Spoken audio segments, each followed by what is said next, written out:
Alors, on se retrouve pour la vidéo du module 11, la huitième partie, la programmation Mastercam, et la deuxième partie, la huitième partie, donc 8.2. Voilà, on s'était quitté là sur la gravure et la programmation de l'usinage de la phase 10 de la semelle du quarto. Donc maintenant, il y a encore une petite chose qu'on va faire.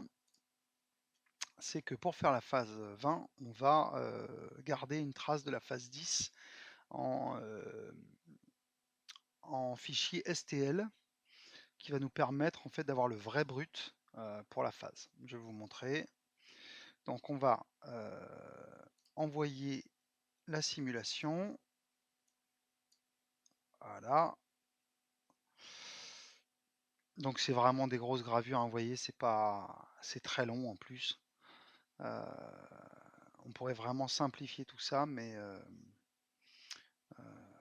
pour l'instant, on va faire ça comme ça, voilà. Donc une fois qu'il a fini, on va dans vérification. Alors je sais pas si c'est vérification ou si c'est pas sur les anciennes versions, si ça se trouve pas là. En fait, il faut que vous trouviez quand même enregistrer le brut en STL. Voilà, c'est ça qui importe. Donc je vais l'appeler comme ça, oui, c'est pas un souci. Je l'enregistre dans là où je veux l'enregistrer, c'est-à-dire Quarto 2024. Voilà, je l'enregistre. Donc ça peut prendre un petit peu de temps de créer le fichier STL de cette chose-là. On aurait très bien pu prendre le fichier STL sans la gravure, hein. Sincèrement, on se serait moins embêté d'ailleurs. Ça aurait été plus simple. Mais enfin bon, c'est parti comme ça, on va faire comme ça. Voilà, donc c'est fait. J'enregistre, je fais. Alors je pourrais exporter toutes mes opérations pour les retrouver, pour les remettre sur mon... Bon, allez, je vais en profiter, je vais vous montrer ça. Donc là, elles sont toutes sélectionnées. On va faire un clic droit sur groupe de parcours outils. On va faire importer. Non, exporter, pardon. Exporter, on va aller choisir le fichier où on le met. Donc vous choisirez un de vos fichiers, dans vos documents. Et je vais l'appeler phase 10 semelle quarto. Enregistrer. Et je choisis d'exporter les 5 opérations là. Et je vais faire plus.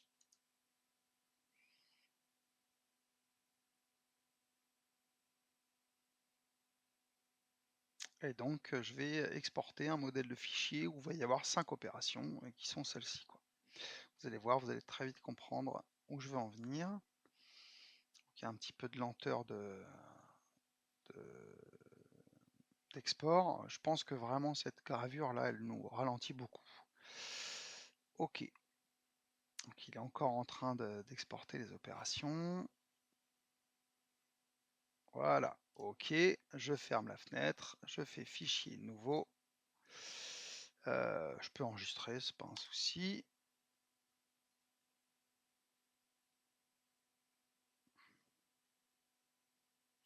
Donc dans ce fichier, je vais ajouter ma phase 30. Elle est ma phase 20, pardon. Voilà, je valide et je vais ajouter mon STL qui est là. Et je valide. Donc j'ai le fichier STL de ma phase 10 qui apparaît en vert là, c'est cette chose là. Et dessous j'ai ma pièce finie. Donc je vais commencer par mettre ma pièce dans le bon sens. Donc c'est-à-dire il va falloir faire une transformation, une rotation de 180 degrés selon l'axe Y. Donc je vais mettre en Alt 2. Je vais faire transformation, rotation 180. Je valide. OK. Et maintenant, je vais faire une translation de 9 mm sur l'axe Z. Je repasse en Alt 1. Transformation, translation, -9. Ok. Donc, dans mes couches, j'ai une couche avec, je vais me mettre en filaire, comme ça on va mieux voir. Je vais faire un race couleur. J'ai une couche normalement avec ma pièce finie, c'est celle-ci. Donc là, je peux l'appeler, s'il veut bien que je la renomme, voilà, pièce. Et celle-ci, c'est mon STL, donc je vais l'appeler brut. Voilà, comme ça les choses sont claires. Et c'est tout. Je vais prendre ma pièce, faire les filaires. Je vais me repasser en ombrage. Donc filaire, courbe sur toutes les arêtes. Je valide. OK. Et je vais faire... je vais déclarer ma machine. Voilà. Donc dans parcours d'outils, je vais faire mon brut. Et c'est là que c'est très intéressant. Donc vous allez voir, ajouter depuis une sélection. Et je sélectionne la pièce. C'est ça, mon brut. OK. Maintenant, je peux virer la couche. Et vous verrez, quand je vais dans usinage, affichage du brut, le brut apparaît bien. Voilà, donc j'ai vraiment la réalité de ce qui va se passer tout à l'heure, enfin plus tard à l'usinage. Ok, maintenant comme on a exporté des opérations, maintenant on va les importer. Donc je fais importer, je vais là où j'ai mis mon fichier d'import. Donc là c'est ça. Je double-clique dessus et je vais prendre, tiens je vais pas prendre celui où il y a la gravure qui est un peu relou.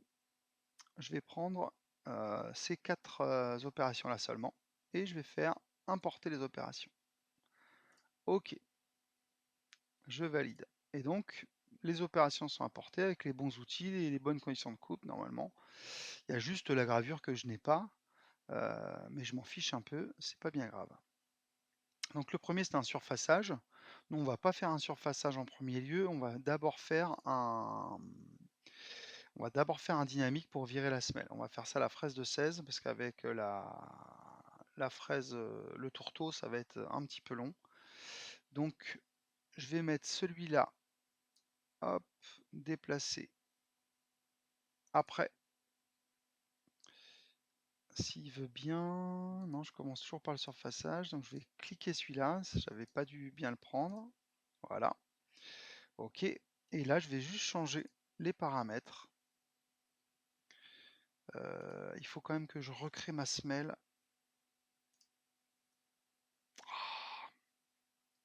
Hop, donc je vais recréer un filaire, un rectangle, ancrage au centre, et ce rectangle fait 100 par 100, c'est mon brut en fait. Hein. Hop, 100 par 100, entrée, et je le mets au centre, je valide, et là du coup, quand je fais la région d'usinage sur laquelle je veux travailler, c'est bien une chaîne, et c'est celle-ci. Ok. L'outil, c'est la fraise de 16. Les conditions de coupe sont toujours les mêmes. Les paramètres de coupe sont toujours bons. Les paramètres de transition sont plus bons. Là, je vais me mettre à 0. Et voilà le résultat. Je vais bien enlever la semelle avec une ébauche dynamique avec ma fraise de 16. Et là, tout va bien. Ok. Donc ensuite, je vais faire un surfaçage. Je vais finir avec mon tourteau. Donc là, je vais prendre ça. Ah, il y a un petit truc que j'ai pas vu, je vais vous le montrer tout de suite, c'est pas bien grave. Mon tourteau, il est là. Je vais me mettre à 600, 4 centièmes. Très bien, paramètres de coupe, ça marche, 0 sur les fonds. Paramètres de transition, pas de profondeur de passe. Hein, je veux en une passe. Et voici ce que ça donne.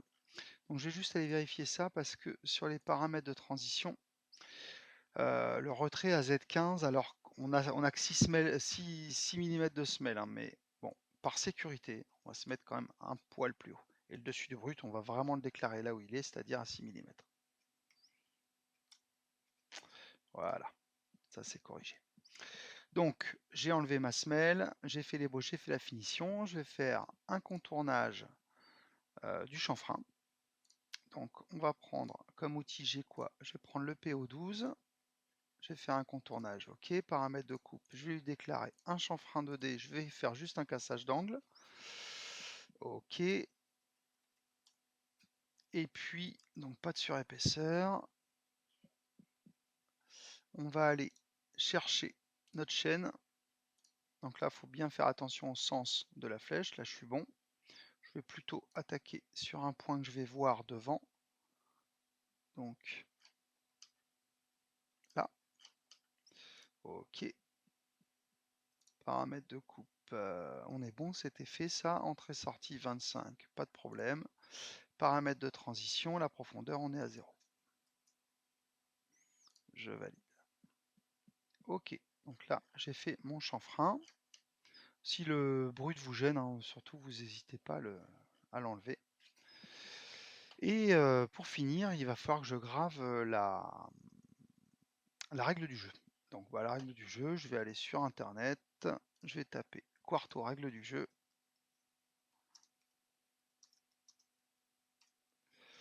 Ok.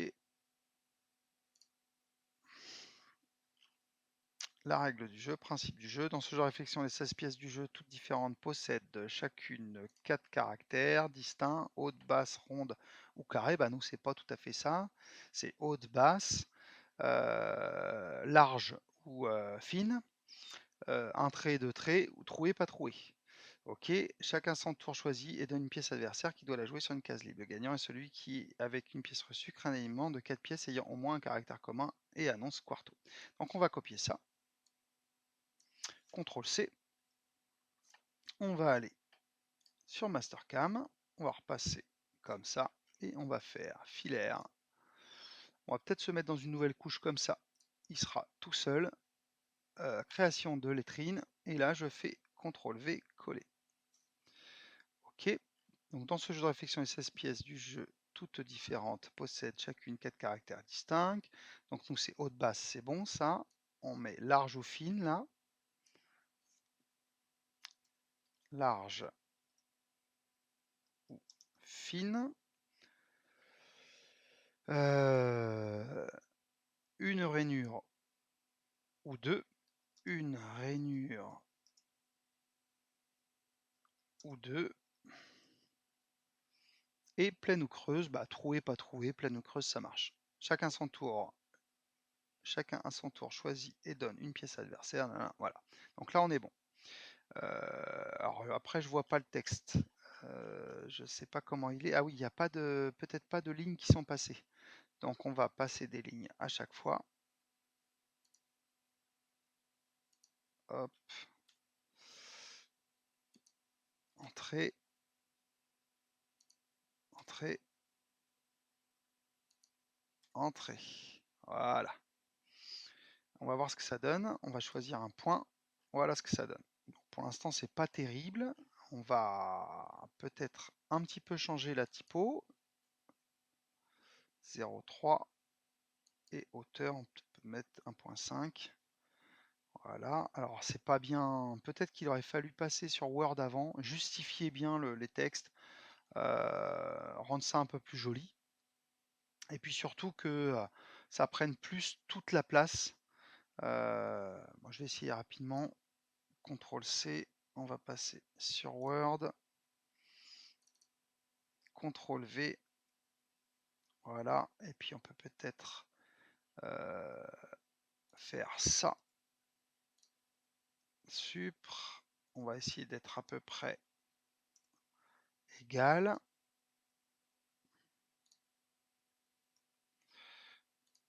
Supr. Voilà.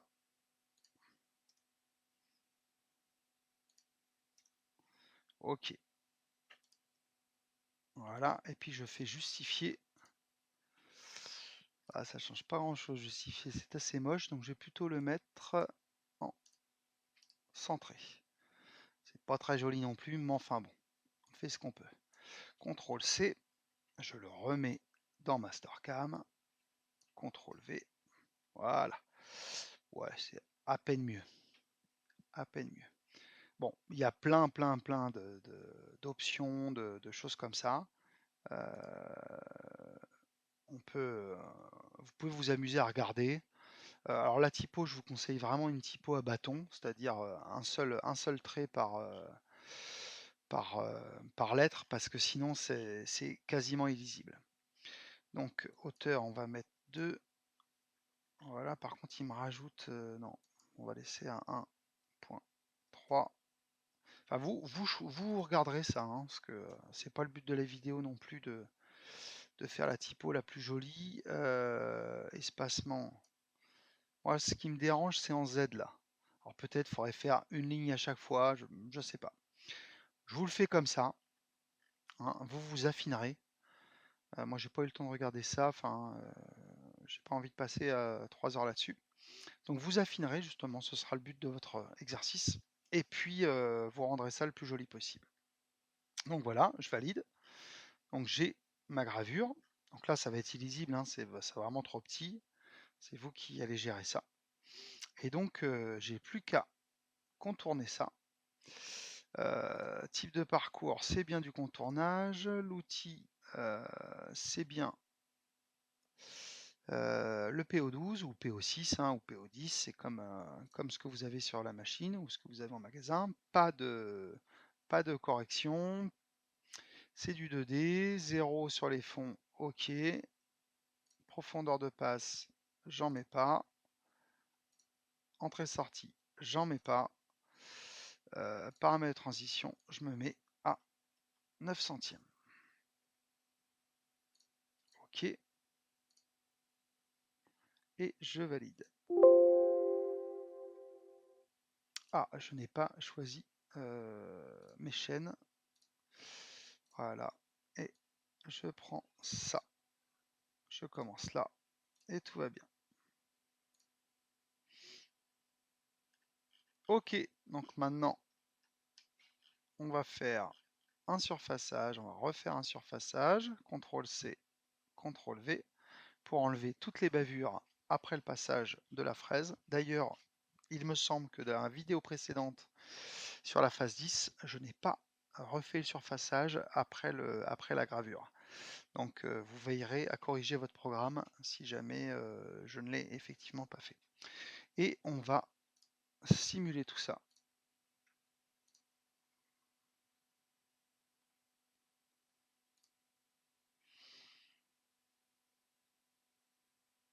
Donc voilà, on a bien enlevé la semelle, on a fait un chanfrein de 0,2 et on a notre règle qui est gravée.